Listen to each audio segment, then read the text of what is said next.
Hanımefendiler, beyefendiler ve sevgili çocuklar.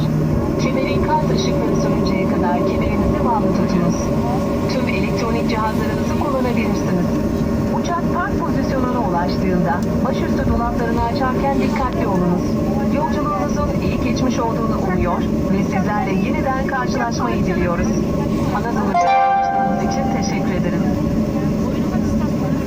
Ladies and gentlemen and dear children, please keep your seatbelt fastened until the seatbelt sign has been turned off.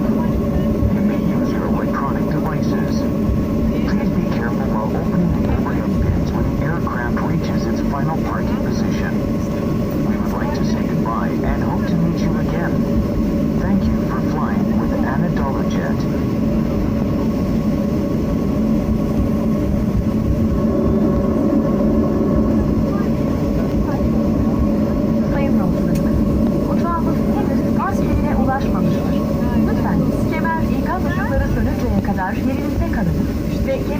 bağlı tutunuz.